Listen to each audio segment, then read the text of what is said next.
She had spent 15 years tirelessly mopping their floors, and then one day she calmly walked into the boardroom and fired the CEO right in front of the entire board. They only ever called her Miss Denise. No one recalled her full name. No one referred to her by the name she wished. For them, she would always be Miss Denise, the janitor, the woman who passed through hallway after hallway without anyone ever really seeing her. Year after year, day in and day out, Denise Carter started her shift at 5:45 a.m., back when the whole city was still half asleep, and the big shots of the South's leading logistics conglomerate were snug in their opulent apartments. Her pale gray uniform had faded unevenly over the years, the frayed cuffs and pant hems beyond repair. Her inexpensive sneakers lost their shape long ago, the soles worn threadbare from countless steps up from the basement to the rooftop, through hallways covered in plush carpet. Denise never complained. She never asked for more than what her job demanded. Her tightly bound, wiry curls rested neatly at the nape of her neck, and her face remained stoic and silent, like she'd become part of every corner of the building, a fixture that no one gave a second thought to. They referred to her with that vague title, Miss Denise. No one ever said Denise Carter. No one cared about her last name or her age. Few even bothered to ask what she used to do or what experiences shaped her life. To the people here, from the sales associates and maintenance crew to middle managers and silver-suited executives, Miss Denise was simply the cleaning lady. They chatted around her, joked, and debated seven-figure deals or boasted about their personal achievements, while she quietly crouched to pick up stray scraps of paper or wiped away someone's spilled coffee from the carpet. No one remembered Denise on Christmas morning, nor did anyone wish her a happy birthday. Few ever considered that she had any life beyond her mop, her gloves, and the pungent bottle of industrial cleaner.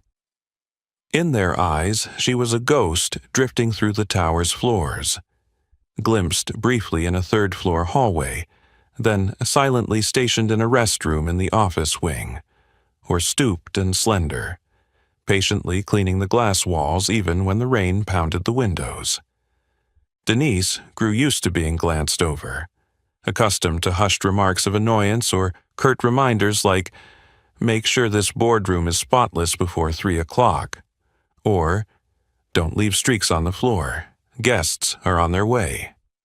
She took it all in, absorbing the cacophony of a place that once represented someone's dream. But for her, it was just a job. Occasionally, new interns or temporary staff would greet her with a cheery, "Good morning, Miss Denise." But within a few months, they too learned to treat her as invisible, an indispensable part of the building's cold, unfeeling culture. Behind the walls of tinted glass and the glow of yellow overhead lights, Denise Carter never truly belonged here. Yet she knew everything that happened day and night. She silently witnessed joy, tears, disappointment, disdain, and the hidden agendas behind closed boardroom doors. For 15 years, this petite black woman bore witness to every shift within Creswell Holdings, like an unnamed, ageless, powerless shadow, never taking her eyes off a single thing. Who could have predicted that this unseen ghost was, in fact, the true spirit of the entire empire? Even as Denise Carter quietly swept every corner of the lobby, the world around her spun with its frantic pace and cold ambitions. Denise blended into that bigger picture like a familiar shadow. No one glanced back, and no one truly saw her. Yet deep within Creswell Holdings' plush-carpeted hallways and luxurious boardrooms, the air grew ever more frigid and toxic, under a silent culture that treated contempt as a given. To most employees and executives, Miss Denise was simply part of the background, like the plastic flower arrangement at the front desk or the faded rug by the entrance. She was everywhere, yet she never truly existed in their minds.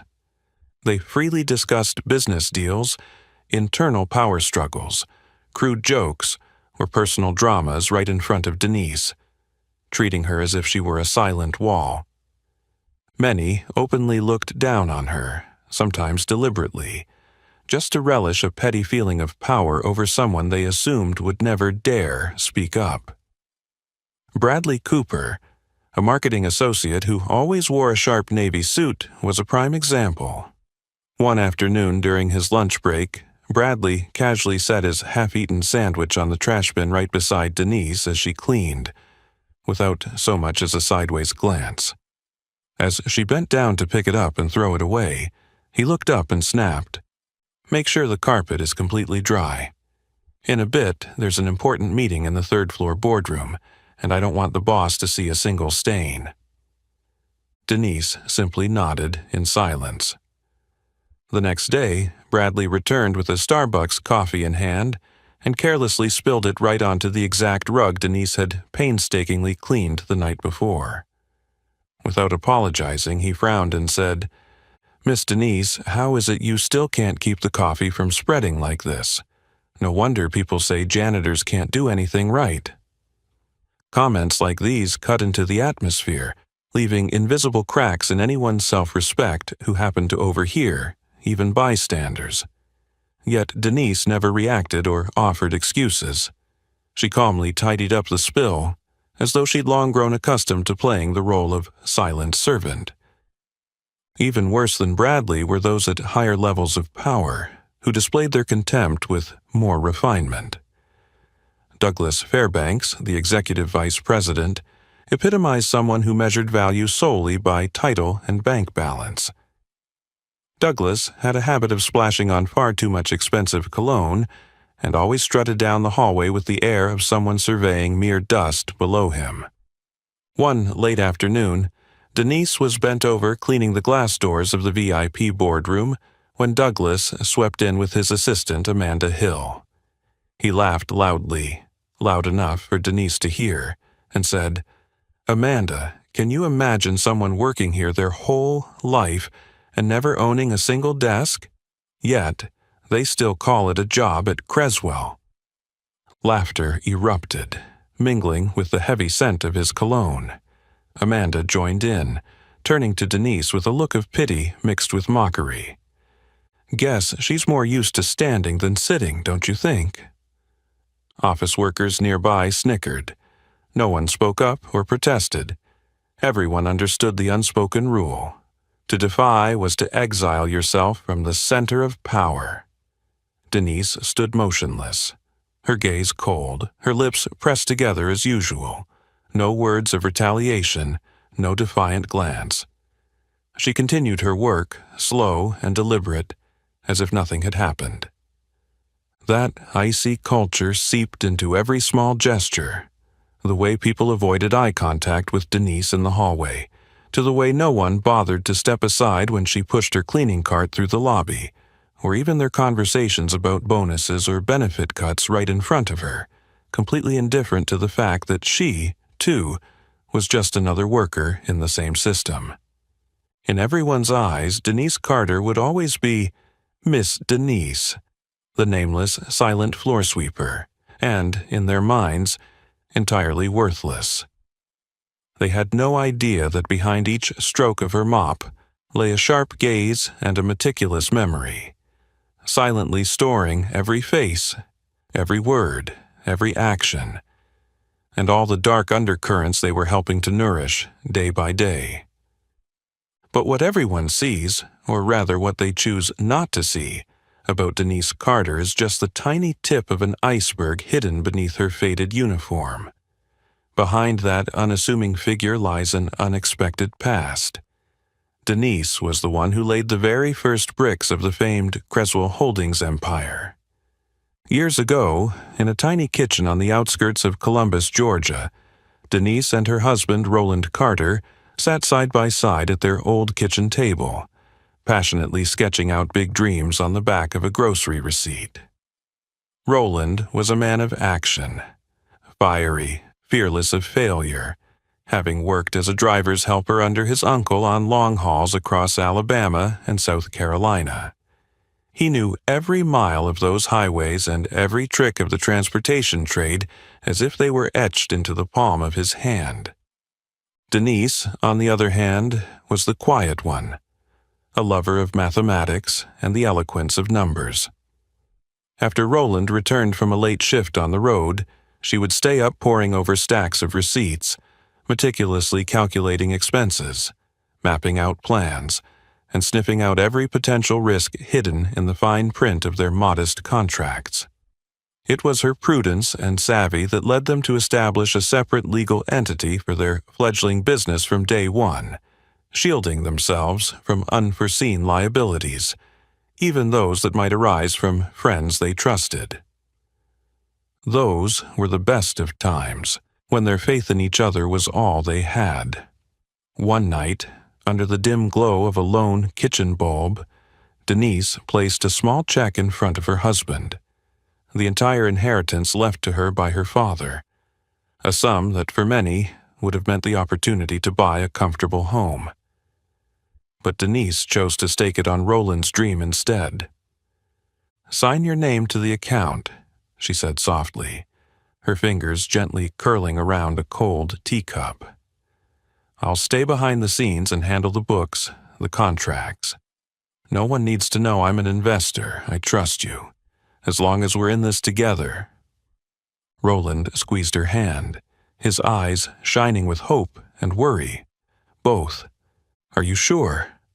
If something goes wrong—" "I know what I'm doing, Roland," Denise replied with a serene smile. "And I trust you won't let me lose." They began that way, with nothing more than a rented room, 2 outdated phones, and a rickety fax machine. Roland's childhood friend, Curtis Banning, brought in connections and some seed money. Everything seemed to go smoothly. Within just a few years, that tiny trucking business exploded into the new star of the southern logistics scene, thanks to Roland's adventurous spirit and Denise's meticulous planning. But the glow of success drew shadows they never anticipated. Their lavish contract celebrations grew more extravagant by the day, and partner meetings became boisterous affairs. Meanwhile, Denise kept to her small office, quietly handling the paperwork and signing documents under the name of a separate legal entity she created to protect her family. Though her husband trusted her, Denise always knew that, in a world dominated by men like Roland and Curtis, her presence was as inconsequential as a shadow, there if needed, but easily dismissed. Then tragedy struck. One stormy night in 2004, Roland was killed in a horrific car accident while supervising a time-sensitive shipment in the dead of night. Denise froze at her desk when she heard the news, her world shattering in an instant. His funeral was colder than she'd imagined, delivered with a brief eulogy by Curtis Banning, the co-founder who barely even mentioned her name. They spoke of their achievements, the million-dollar freight runs, but no one asked, what will happen to Denise? In the days that followed, Denise struggled to manage every logistical detail while enduring a tidal wave of undercurrents within the company. Curtis quietly met with shareholders, redrafting documents to remove Roland's name from every contract, and, more insidiously, cut Denise off entirely from access to the company's internal information. In his mind, Denise had no value now that Roland was gone. He assumed that a small black woman without title or voice would simply vanish like so many other shadows who had slipped away before. But Curtis didn't know. Denise would never let go. She held in her hands every legal document, those original contracts bearing both their signatures, the notarized partnership agreements, and even copies of off-the-record deals that only she knew existed. She kept silent, made no fuss, and didn't hire an attorney to sue, because Denise understood that some battles must be fought at precisely the right moment. Such patience is something only those who have lost everything can truly comprehend. Behind her slumped form in that gray uniform every morning lied a piece of company history stolen from Creswell Holdings. A past that no one there, save Denise, remembered or dared recall. But Denise never forgot. She had not forgotten, and she would never forgive. Memories of Roland still remained vivid in Denise's mind, even though everything felt buried in the past. Not so long ago, their tiny kitchen had been filled with laughter. Now it existed only as a cold, grayish memory, much like the faded uniform she wore. Tragedy struck on a rainy night when Roland received a call about a shipment gone awry on the highway. He never came home. One moment there was hope, the next a collision and an exhausted driver, and everything ended in an instant. Denise was stunned by the news, her hands shaking as she clutched her husband's keepsakes as though they were the only fragments of life left to her. Roland's funeral was swift, somber, and colder than Denise could have imagined. She quietly hung back toward the rear of the chapel, a black hat shielding half her face so that none of Roland's business associates or the new shareholders would recognize her. They whispered among themselves about contracts, the company's future, and revenue figures. Curtis Banning, Roland's longtime friend who had once shared ragged meals and worn-out sleeping spots with him, stepped up to the podium with a calm expression. His eulogy only touched on the company's successes and its historic shipments. He offered no condolences, no acknowledgement of Denise's loss. The atmosphere was icy. Denise stood silent and still, listening to the shuffle of shoes and murmurs about deals, feeling Curtis's empty gaze sweep over her as though they were strangers. It seemed that the moment Roland passed away, Denise was erased from the very boundaries of this place she had helped build. A few weeks later, before Denise's grief could even begin to subside, she realized she had been erased from the world of Creswell Holdings. Curtis, using the ruthless cunning that only a seasoned dealmaker could muster, had quietly removed Roland's name from every ownership document, reclaimed her office keys, changed the safe combination code, and blocked all of Denise's access to the company's financial and administrative channels. He didn't send a single message or make a phone call. He never even appeared in front of Denise. Everything transpired in total silence, as though she had never existed in their lives.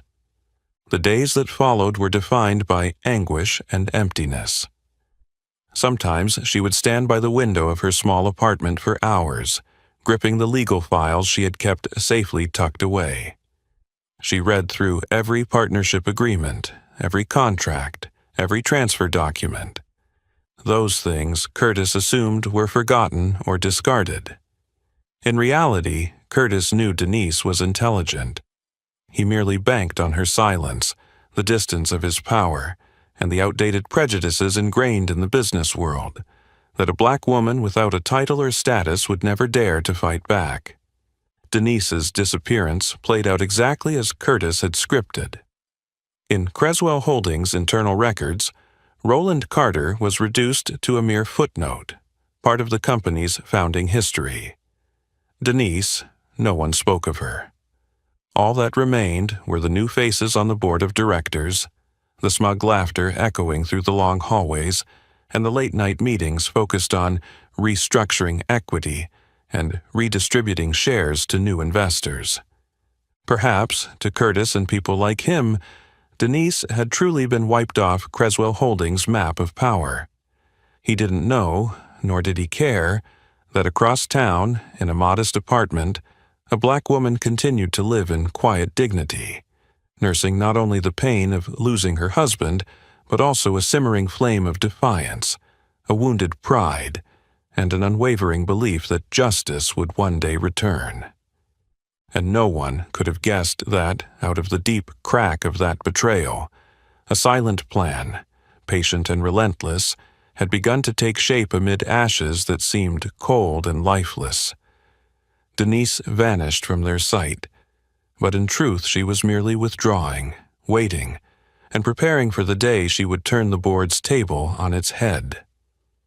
Curtis Banning and his new associates believed that Denise Carter had been utterly swallowed by grief and obscurity. But inside that petite woman, a cold will was taking root, nourished by the humiliations and losses she had forced herself to endure. Denise hadn't vanished. Month after month, she lived quietly in her small apartment, painstakingly organizing and stashing away every single paper and legal contract she had prepared and backed up from the company's earliest days. Each night, she reread every line, silently reminding herself that justice belongs not to the hasty, but to those who know how to wait for the right moment. In 2007, a job posting for a night shift cleaning position at Creswell Logistics appeared on a community bulletin board in a suburban county. Denise stared at the words, "Work at corporate headquarters, honest, hard, working candidates preferred, no experience necessary." It was the first time in years her heart pounded, not from sorrow, but from hope. She resolved to return to the place she had once helped build, not as an owner or co-founder, but as an anonymous janitor. She prepared her application meticulously, adopted a new surname, borrowed an old friend's address, and filled out her resume with simple labor jobs from a distant rural area. Denise packed everything she needed into a small bag: a notebook, a few forged IDs, and, of course, certified copies of all the legal documents proving her ownership stake in Creswell Holdings. With determined eyes, she walked up to the interview desk, facing a young HR employee who knew nothing about the company's history and would never recognize the gaunt woman in worn clothes. No one questioned her true identity. After all, no one expected a janitor to have once been an owner. The interview was quick. Denise answered basic questions in a calm voice, her expression composed like someone who had weathered hardships far beyond what the young interviewer could imagine. 2 days later, she received the call. "Ms. Johnson, welcome to Creswell Logistics night shift cleaning team." Denise smiled, her heart stirring with emotions she couldn't name, bitter, elated, and tinged with a secret sense of triumph. On her first day back, Denise stepped into Creswell Holdings' grand lobby wearing cheap shoes and a crisp new uniform. There was no trace left of the woman who once sat behind a desk drafting contracts and strategizing with Roland. Everything had changed. The company logo on the wall gleamed brightly. The reception area was more spacious, the marble floors more opulent. But the atmosphere was colder, heavier than before, as if the fluorescent lights were casting a harsh glare on the rigid class divisions. In the third floor hallway, Denise happened to cross paths with Curtis Banning, now bulkier, with salt and pepper hair, flanked by several younger colleagues. Curtis barely glanced at her, his gaze the dismissive flick of someone who believed that people like that existed only to serve as scenery for his world of power. Denise stifled a bitter smile. He had completely forgotten, or pretended to forget, the woman who had once drawn the map to success alongside him and Roland. It was even more painful when Denise realized that Creswell Holdings was no longer under Curtis's direct control. The highest authority now rested with Thomas Wexler, a young CEO imported from Florida State with a dazzling academic record and a media-friendly persona. Wexler strode through the halls with the swagger of a man who knew he called every shot. He cared only about optics, fixated on numbers, rewards, and his own image. He had no inkling of sweat, tears, or the people who had literally bled to lay the company's foundation. And so, Denise quietly became the new ghost of Creswell Holdings, a night shift custodian whom nobody bothered to notice, let alone see as a potential threat. From the shadows she observed everything: the marketing team debating their next campaign, managers scheming to cut employee benefits, late-night parties reserved for the upper echelon, and the laborers who were abused most harshly during weekend shifts. With each passing night, Denise gathered more fragments of a Creswell Holdings rotting from within, morally as much as physically. Yet she remained silent, bent over as she pushed her mop through the endless corridors, her eyes glowing quietly under the pale yellow lights. Revenge need not be hurried, only patient, cunning, and fueled by a pain so profound that forgiveness would never find a place in her heart. Denise Carter's footsteps in the Creswell Holdings corridors grew increasingly light and precise, as though each step were calculated not to stir any suspicions among the powerful people here. Ever since she reappeared as a janitor, Denise never wasted a single night. To everyone else, she was simply Miss Denise, gentle and quiet. But in truth, every hour and every minute she spent here amounted to a relentless investigation that had quietly continued for 15 years. In the dimly lit, nearly empty hallways and between offices where only the glow of night lights remained, Denise listened carefully and recorded everything. Whenever she passed by an early meeting or a late-night heated discussion, she never missed a word. Whether it was veiled innuendo or executive plans they thought no one else could hear. Each night, after her shift ended, Denise would sit down by her small metal cabinet in the basement, open her worn black notebook, and meticulously write the date and time, names involved, content of the conversation, and any evidence. Those pages filled quickly with discussions about cutting bonuses for lower-level employees, forging invoices to collect kickbacks, or decisions to accelerate the layoff of older staff to save on insurance costs. Denise paid special attention to every detail others would overlook. A loose brick outside the 8th floor boardroom, where she often overheard directors debating secret bonuses for themselves. The microwave in the break room that kept short-circuiting because nobody bothered to fix it, proof of the logistics department's indifference to workers' conditions, or phantom equipment purchase invoices haphazardly signed by finance department heads. She also noticed how management layers abused their power to manipulate the benefit system, legitimizing unfair bonuses and squeezing frontline workers. She witnessed multiple night shifts where female janitors were forced to work double shifts, purportedly because there was no budget, while the board merrily held parties and entertained VIP guests. One night, Denise overheard Meredith Chandler, the head of finance, telling her assistant, "Let those below keep working extra. We won't pay overtime. If they complain, just say it's the new policy. I'll cover that expense for you. Don't worry." During moments like these, Denise didn't just record the words. She secretly gathered evidence. A quick snapshot of a payroll sheet, a photograph of an irregular invoice, a hidden audio file capturing conversations among department heads. She stored all of it carefully, absolutely confidential on separate devices, mostly USB drives, and in a dark folder on the internal network she accessed in the wee hours when everyone else had left. She also paid close attention to changes in attitude among those who had risen thanks to Creswell Holdings. Thomas Wexler, the young CEO, increasingly arrogant and flashy who routinely awarded himself bonuses funded by cuts to employees' salaries and benefits. Curtis Banning, now retired into an advisory role but still secretly manipulating. Backroom deals, awarding contracts to favored firms, and profiting in the shadows. For 15 years, Denise not only collected the truth, but also internalized the true nature of the very machine she had helped build.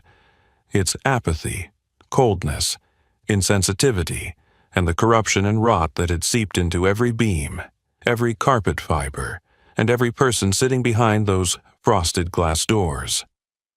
Beneath her polite smile and slender frame, Denise became the invisible overseer, the keeper of every secret, every piece of evidence exposing the moral decay of those perched at the top of Creswell Holdings' pyramid of power.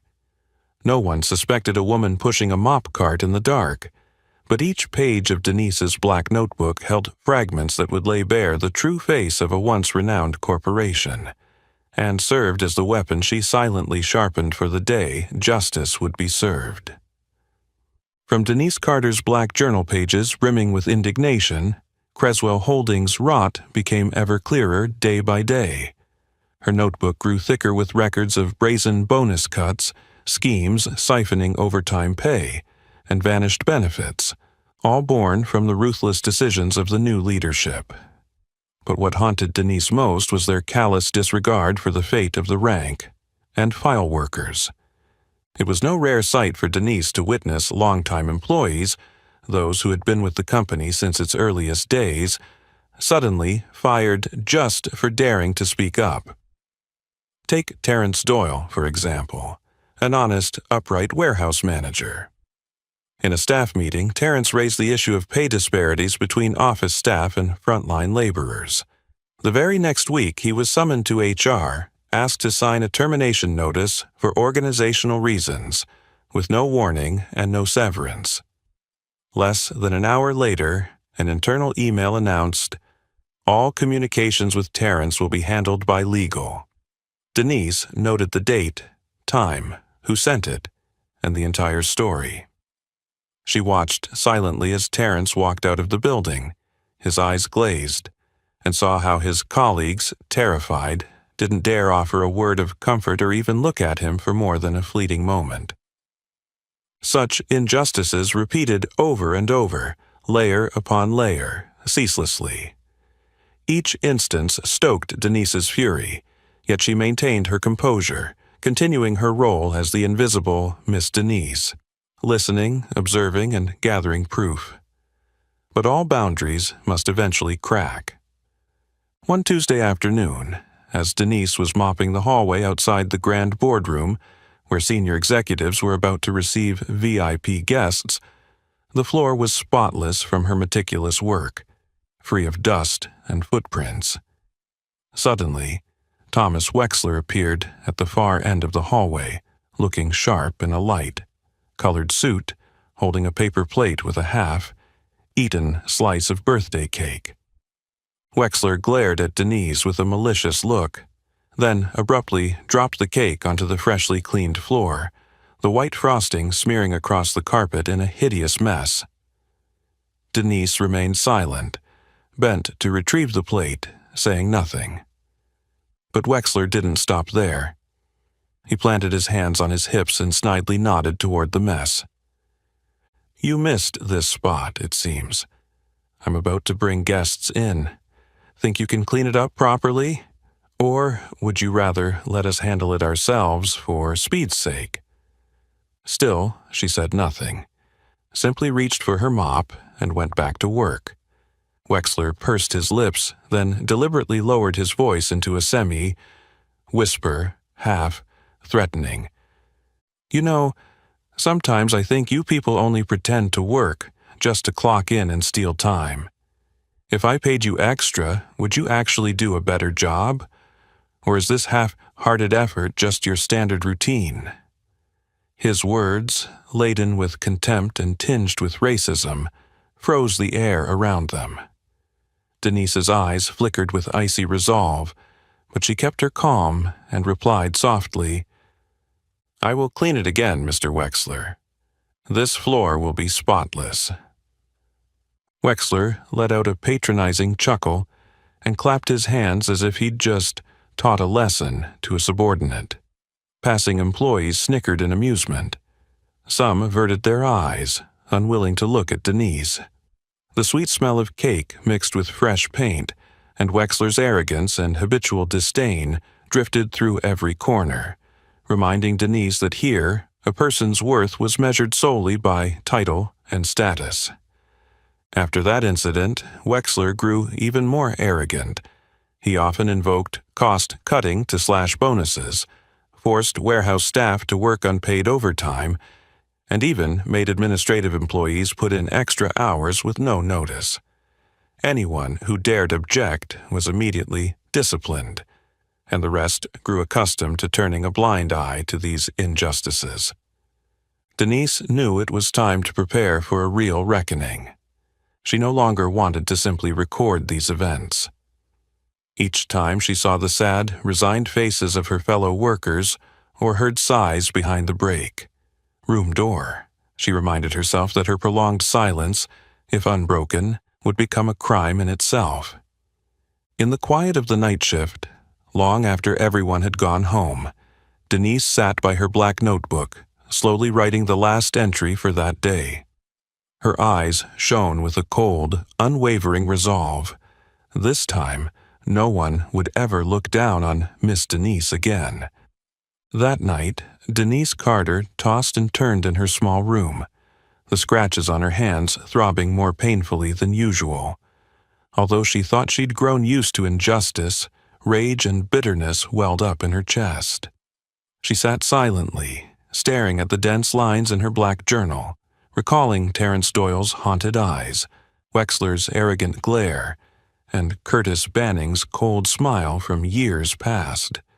But when morning came, everything changed forever. As soon as Denise stepped into the locker room, she saw Cynthia Moore, a young janitor, collapsed on the floor next to her locker, tears streaming down her uniform. Cynthia's face was swollen. Her trembling hands clutched her phone. Denise moved closer and gently placed a hand on her shoulder. "What's wrong, Cynthia?" she asked softly. Cynthia choked out her story, her sobs cutting through her words. "My son, he was in an accident. He's in the hospital. I just need to take one day off, please. But HR said they can't cover my shift. If I don't find someone to fill in, they'll cut my pay." Denise squeezed her fist, listening silently as Cynthia's tears fell. On the shift roster, Cynthia's name was still marked for her scheduled hours, with a note: "No shift swaps unless approved by management for emergencies." But to Cynthia, her child's life mattered far more than HR's indifference, an indifference that saw only shifts, not the human beings behind each name. The scene cut into Denise like a knife. She realized that her 15 years of endurance had only prolonged this injustice. In Cynthia's tear-filled eyes, Denise saw her own younger self, the girl who once believed that silence and hard work would lead to something better. But here, silence only led to being forgotten. That night, after the corridors had dimmed and the lights were low, Denise didn't go straight home as she usually did. She pulled out her phone and dialed Elliot Miles, her steadfast lawyer, the only person she had trusted with the secret all these years. As soon as he answered, Denise spoke decisively. "Elliot, it's time. I'll send you all the evidence tonight." There was a brief silence on the other end before Elliot replied in his steady voice, "Are you sure, Denise? Once you do this, there's no turning back." Denise took a deep breath, recalling the faces in her black notebook, those unjustly fired, those who cried behind bathroom doors, the exhausted sighs that only she ever heard. "I'm sure. I've cleaned up this mess for too long. Now it's time to clean out the rotten people." Under the cover of night, Denise retrieved a USB drive hidden in her cabinet. She transferred every document, recording, and photograph she'd collected over 15 years to Elliot. Original contract copies, transfer letters, lists of wrongfully terminated employees, Wexler's hidden bonus ledgers, notes on benefit cutbacks, and schemes to push workers into poverty. Every scrap of evidence sent without hesitation.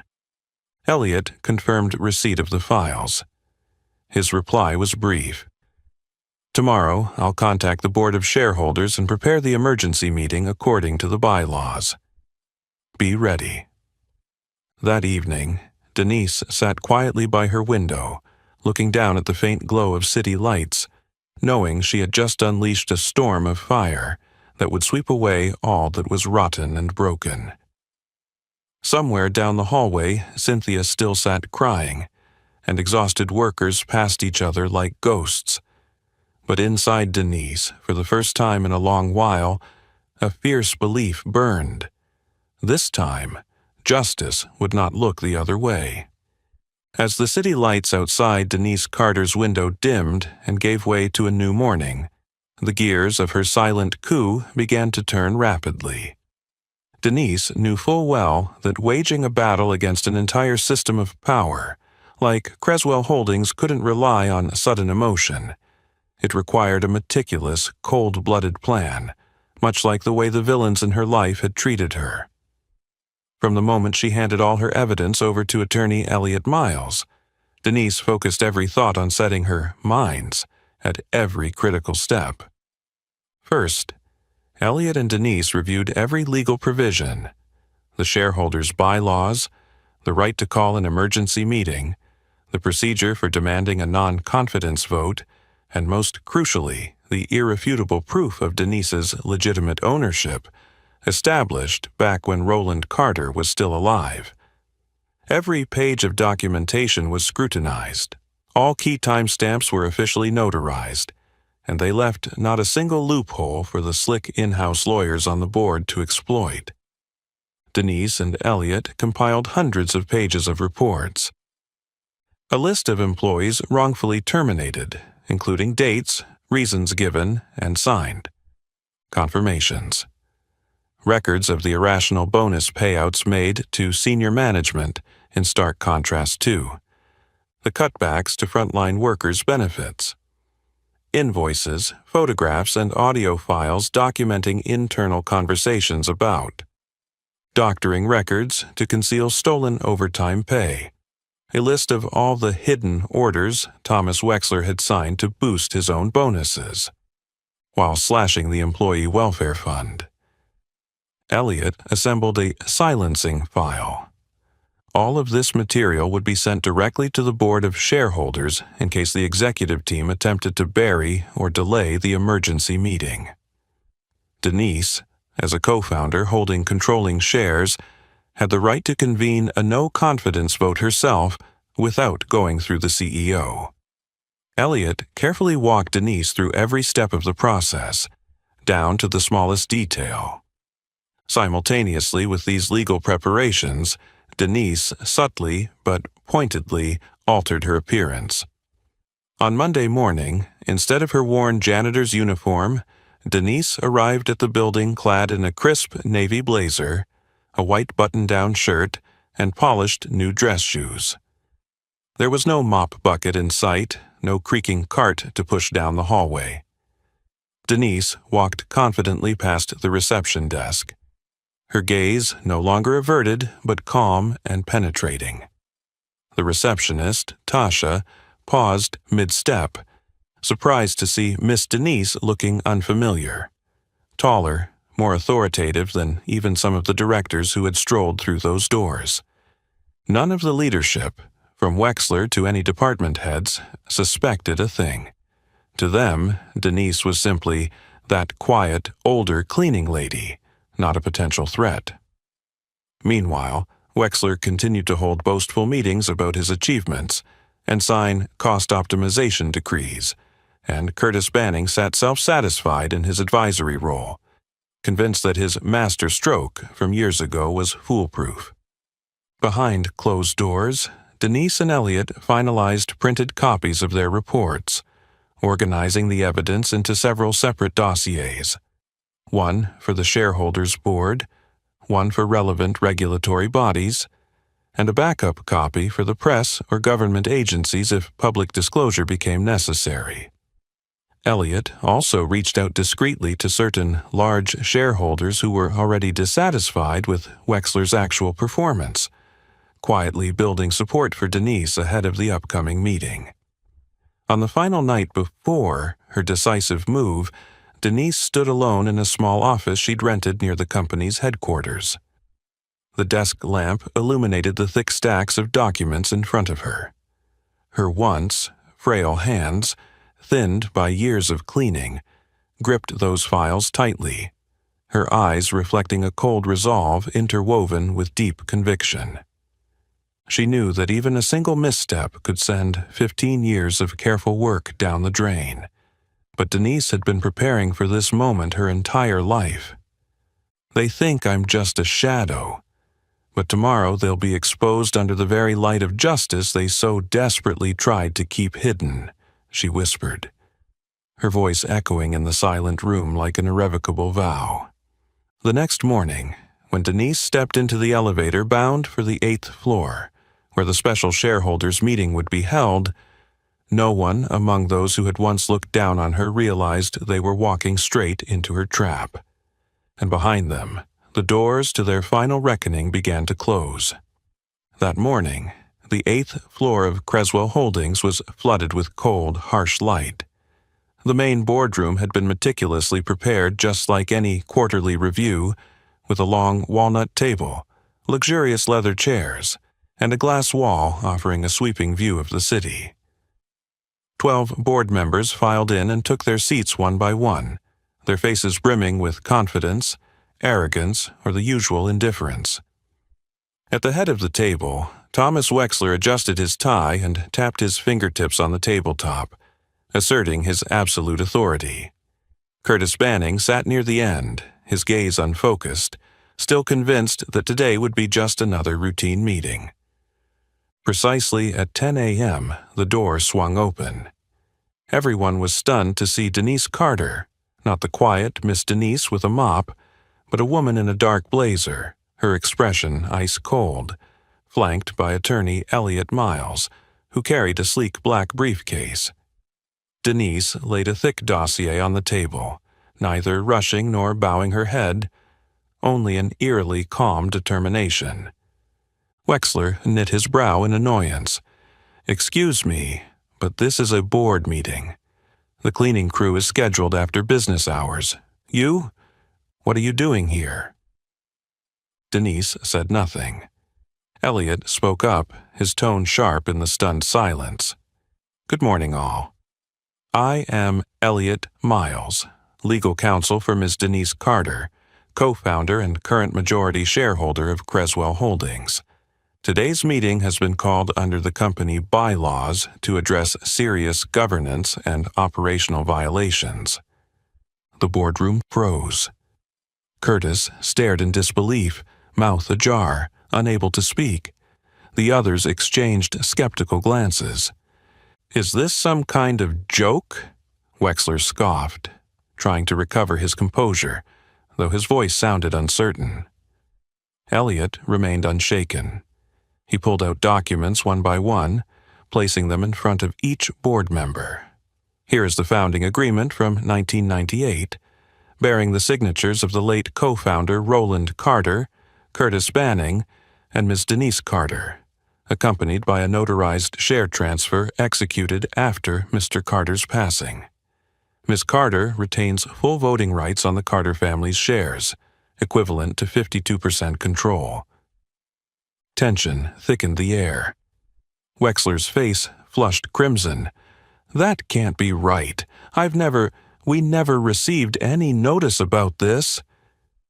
Denise slowly opened a second binder and set before them payroll ledgers, bonus and penalty reports, evidence of employee benefit cuts, irregular invoices, and audio recordings of internal conversations. "I am not here to argue," she said. "I am here to remind you that for the past 15 years, I have witnessed every wrongdoing, every instance of skimming, every tear and every moment of pain of the people you treated as invisible." Wexler sprang up, voice sharp. "This is abuse of power. Who gave you—" Elliot cut him off, resolute. "Miss Carter has full authority, in accordance with legal procedure, to convene this meeting. And under the shareholders' bylaws, she may call for a vote of no confidence and immediately remove any board member whose actions harm the company." A young board member, Jonas Evers, turned to Denise, eyes wide in astonishment. "You're really the owner?" Denise nodded, her gaze coolly scanning each face. I am the one who built this place. I once believed in you, believing this company would change so many lives, but what I've seen is corruption, power twisted into a weapon to oppress the vulnerable." Curtis Banning shrank back in his seat, his complexion ashen. Wexler, still fighting back, said, "If you think a stack of papers will—" At that moment, 2 security officers appeared outside the boardroom door, standing rigid and expressionless. Elliot placed typed dismissal notices, signed by Denise Carter, on the table in front of each board member implicated in wrongdoing. Effective immediately, Mr. Thomas Wexler is suspended from his role as CEO. All executive authority transfers to Ms. Denise Carter, the sole legal representative of Creswell Holdings, until a new board is elected. Silence reigned in the boardroom, broken only by the rustling of paper and the panic in their eyes. No one dared to laugh or object. The stunned group felt the harsh truth more acutely than any accusation. Denise looked each of them in the eye. "This is not the end. It's the beginning of justice, and the day you pay for every injustice you thought would remain buried forever." When Wexler left the room in humiliating silence, and Curtis averted his eyes, the other board members suddenly felt small and terrified before a woman they had long dismissed as a shadow. Denise Carter had reclaimed everything, not just with evidence, but with the resilience of someone driven to the brink of injustice, ready to wipe it all away and restore justice anew. The boardroom fell into a heavy silence as Denise Carter calmly laid out each stack of documents before the stunned board members. Every original contract, each signature of Roland Carter, Curtis Banning, and Denise herself, glistened under the overhead lights. The share, transfer agreements, and notarized powers of attorney, kept securely since Roland's death, carried timestamps that could not be disputed. Curtis Banning, once the puppet master behind every company backroom deal, sat hunched in his chair, lips pressed tightly together, his eyes fixed on the tabletop. All the swagger and confidence of a seasoned old fox had evaporated. Facing Denise, he was left with nothing but the hollow defeat of a man whose past and legal obligations were now laid bare before him. The ghost of his betrayal from 15 years ago had finally been summoned into the bright glare of day. Thomas Wexler, arrogant as ever, could not hide the collapse of his ill-gotten power. He leapt to his feet, voice trembling with anger. "This is fraud. I'll sue you all. You have no right." Elliot Miles, Denise's steadfast legal counsel, cut him off with a cold, steel-edged response. "Ms. Carter is the sole person with the legal authority to call for a vote of no confidence.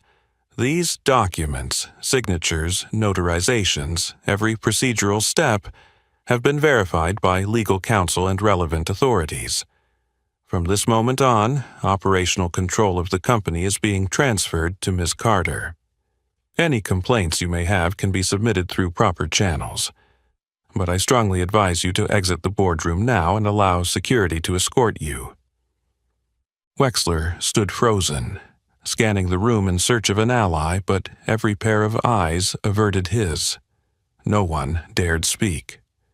Curtis bowed his head, as though he wished to disappear into his seat. One by one, the other board members accepted their dismissal notices or reassignment orders from Elliot, each face displaying mounting anxiety over their own fates. A pair of security officers entered quietly, but with unmistakable authority.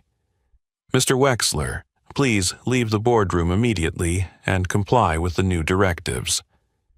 Wexler looked toward Denise one last time. Fear flickered in his eyes, not from losing power, but from recognizing that this woman was nothing like any opponent he had ever faced. Her patience, her pain forged into steely resolve, and a stubborn will that refused to yield. These were forces he had never anticipated. In humiliating silence, he slipped out, his figure suddenly small and lost in the very room that had once been his kingdom.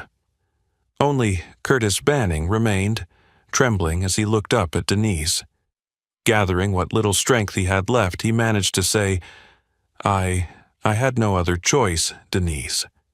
After Roland died, everything spiraled out of my control. Denise neither raised her voice nor offered any mockery. Her eyes were calm, as though she had just cleansed an old wound. You had plenty of choices, Curtis. But you chose betrayal. You chose to turn your back on the person who trusted you the most, not just me, but Roland. I will not allow that to happen again. In an atmosphere thick with guilt and dread, the board unanimously ratified the no-confidence vote and signed the transfer of executive power to Denise Carter. No objections were voiced. No one dared defend those former members. Beyond the glass walls, the Birmingham sky shone bright, as though the long storm had finally broken.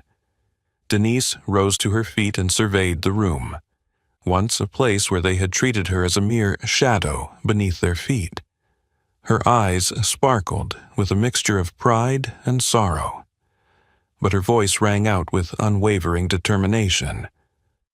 From today forward, every mistake of the past will be corrected. Creswell Holdings will no longer be a place where workers are devalued and justice is suffocated in darkness. I am here not to seek revenge, but to build anew, for all those who have ever been forgotten. As Denise walked out of the boardroom, the remaining members watched her go with what was, for the first time, genuine respect. Outside, the workers still had no idea what had happened, but the tide had unmistakably turned at the summit of the Creswell Holdings tower. A heavy silence filled the boardroom as Denise Carter stood tall, her calm eyes sweeping over faces that were equal parts shocked, horrified, resentful, and helpless. Her voice rang out clearly, without a microphone and without raising her tone.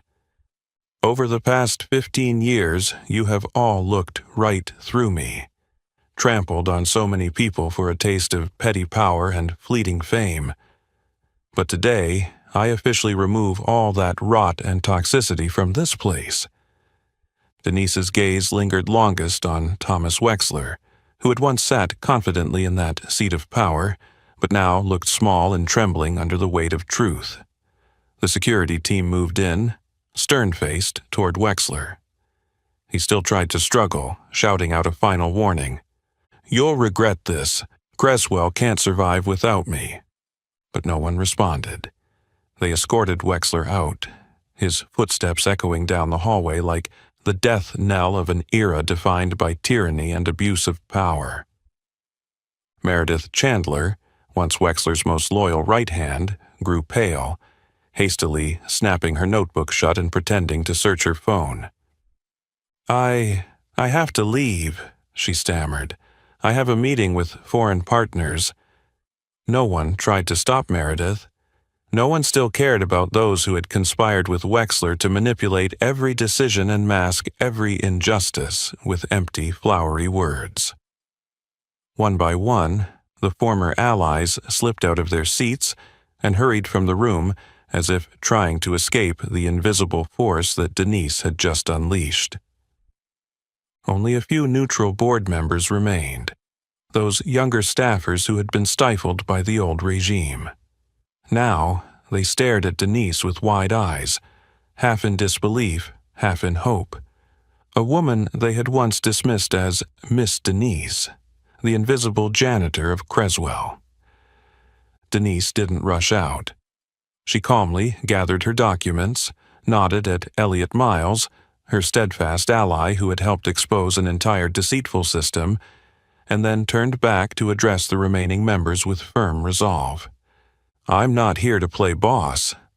I don't need authority to instill fear.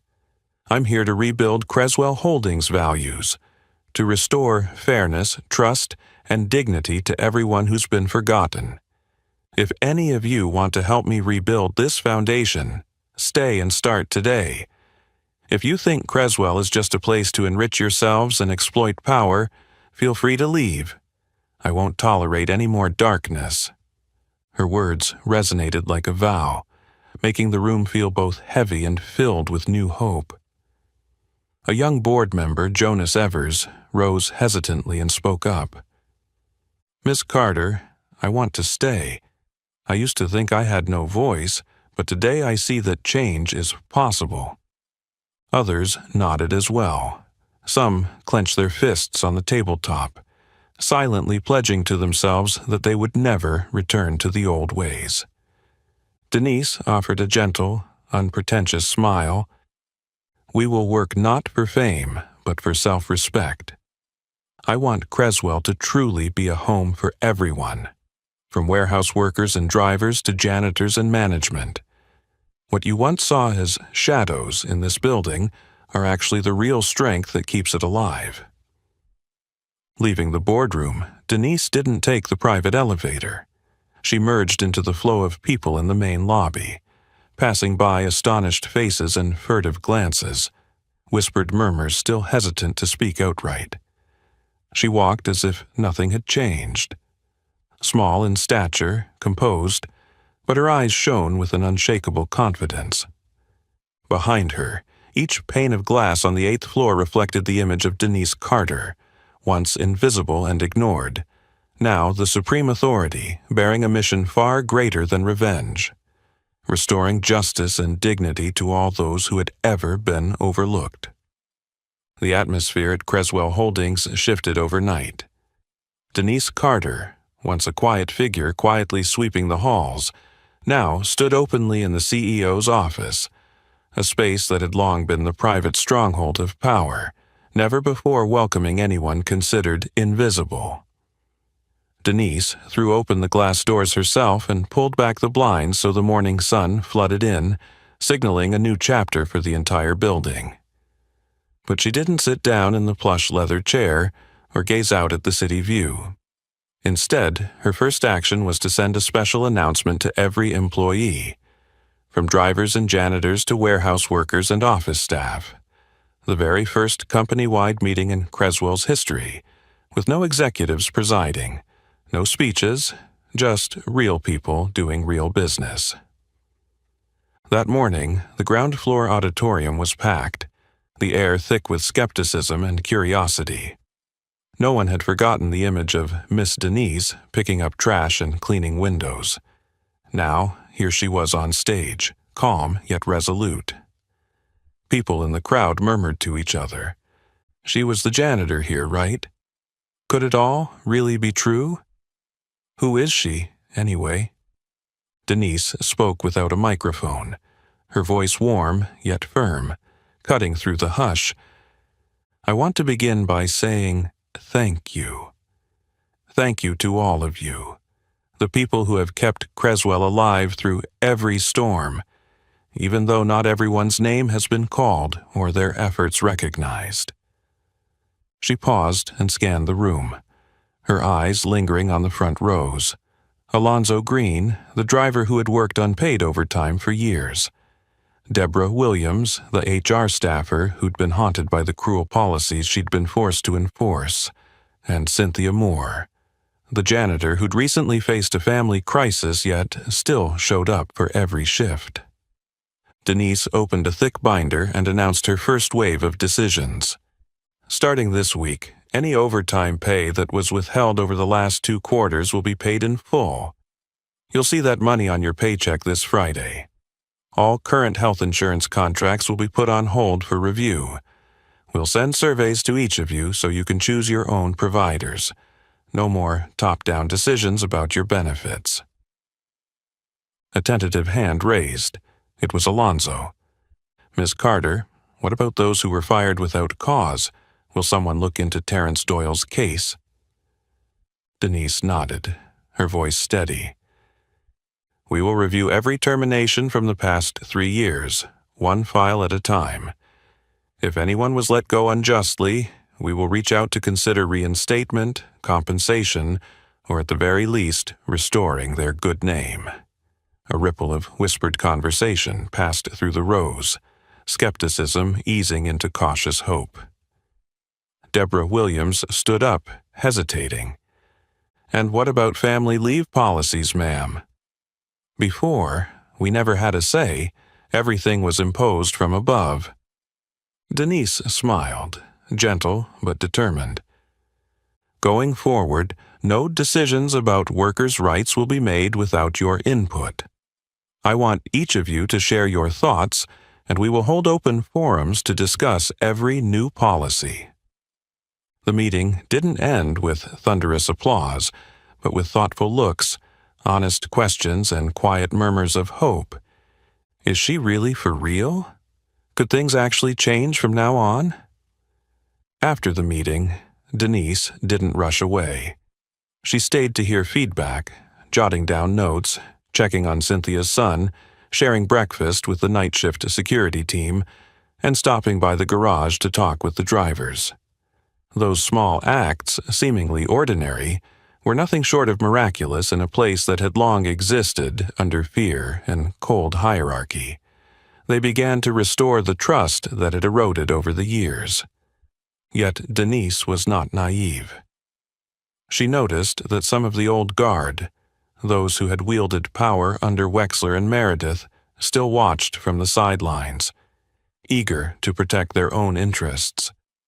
Discontented whispers floated down hallways, suspicious glances and sullen faces lingered whenever they passed the new CEO's office. But this time, Denise held real power. The power of truth and the backing of the majority who had supported her all these years. She would not let the past repeat itself. In her office, a small note scrawled by Cynthia was pinned neatly to the bulletin board. "Thank you for giving me hope that people like us can change the whole world." It served as a reminder full of meaning. True reform begins with listening, and fairness is not a privilege. It's the basic right of every human being.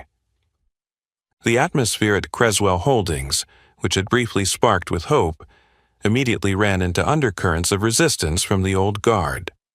Just days after Denise's first all-hands meeting, those accustomed to judging from on high began to quietly undermine and oppose her.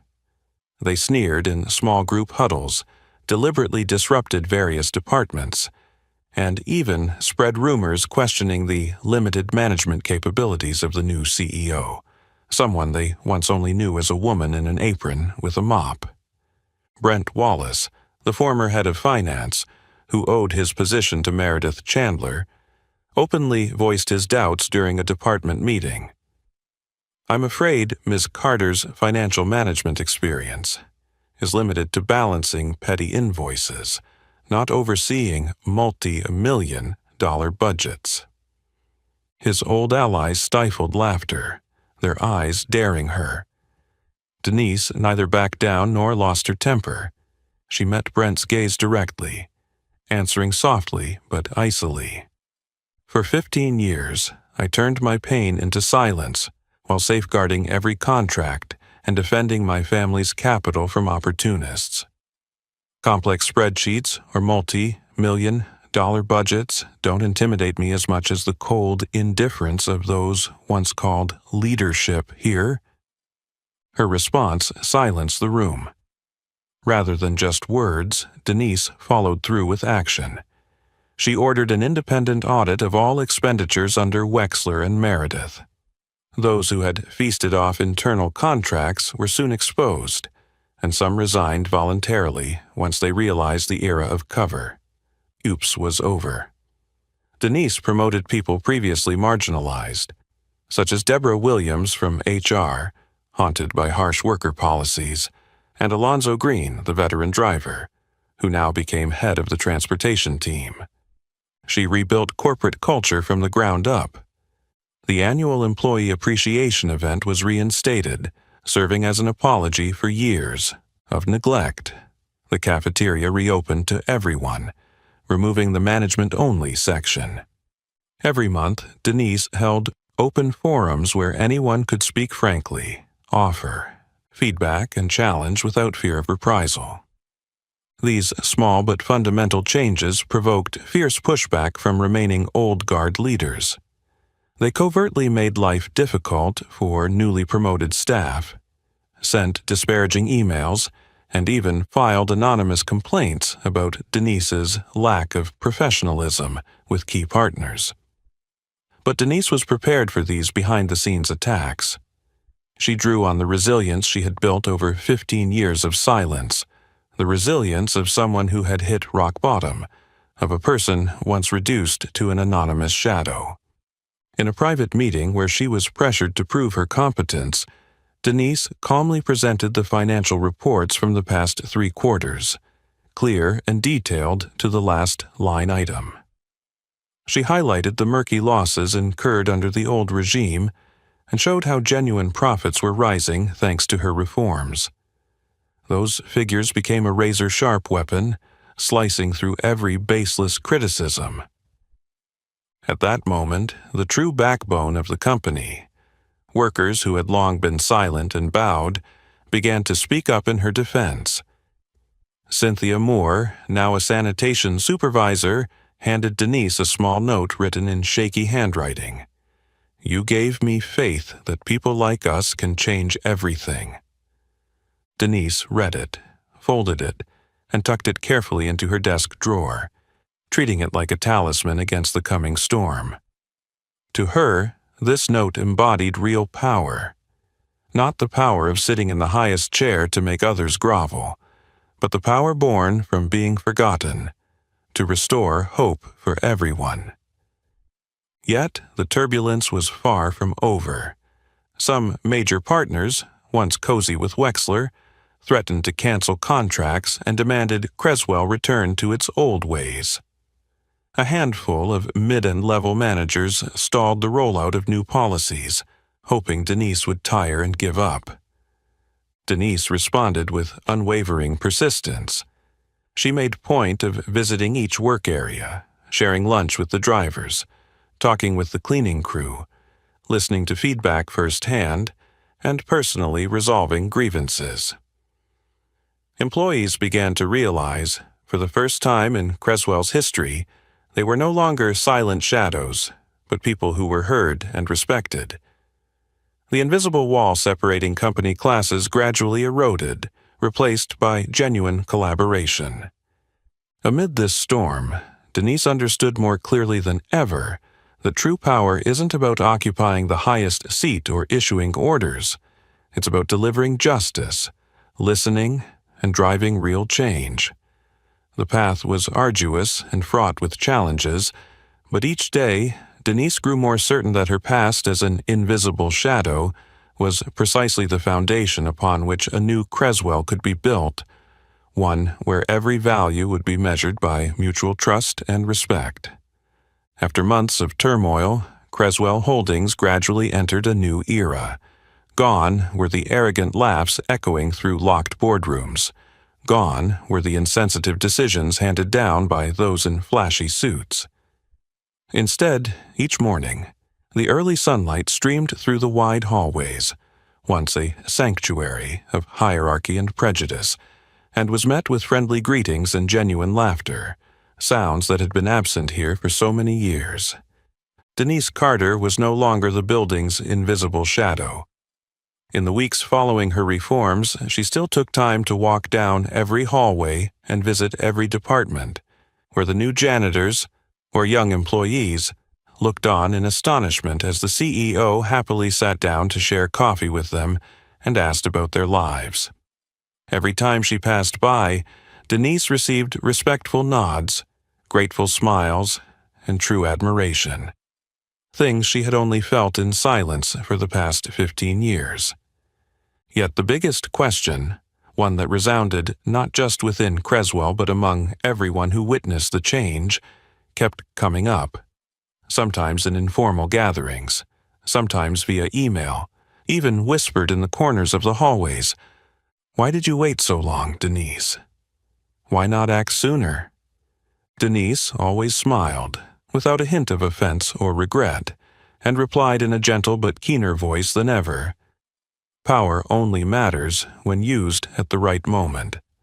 I wanted to see corruption down to its roots, so that when I did act, no one, whether on the board, in management, or the best lawyer, could deny or reverse the truth. I did not choose silence out of fear. I chose it because I knew the truth had to be laid bare, so that justice would become undeniable. At first, her answer left many people speechless. But when they saw how Denise treated every employee, how she restored fairness for those wrongfully fired, and how struggling families got their insurance and benefits reinstated, they realized some battles require a journey of patient, relentless preparation, anchored by a pain so deep that no one can overturn the outcome. The final image to close this story took place on a late weekend afternoon. The company courtyard hosted a small, informal gathering. No banners, no signs, just simple folding tables and chairs, heartfelt laughter, and the clinking of soda cans. Alonzo Green, once an exploited driver, now the new transportation manager, raised his glass and looked at Denise. To all the silent ones. To those who were once deemed invisible, when in fact you were the foundation of every success. Everyone lifted their glasses in unison, applause echoing under the brilliant sunset. Denise sat there, not dressed in her CEO's suit, but as an ordinary woman with eyes that had seen plenty, raising her glass in response.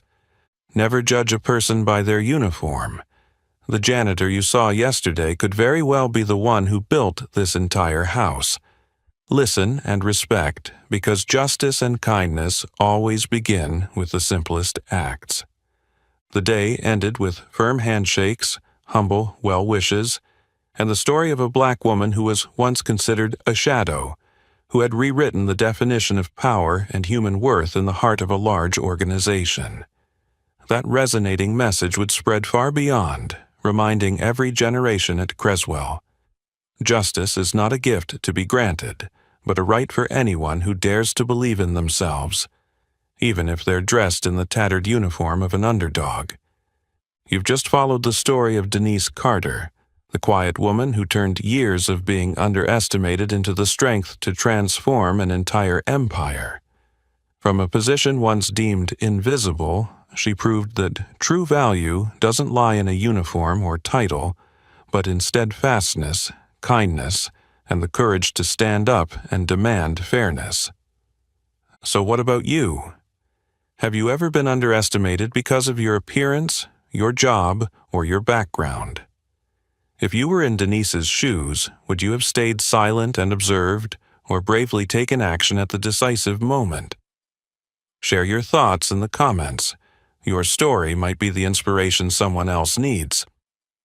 If you found this story meaningful, don't forget to hit like, share the video, and subscribe to the channel so you won't miss more inspiring stories.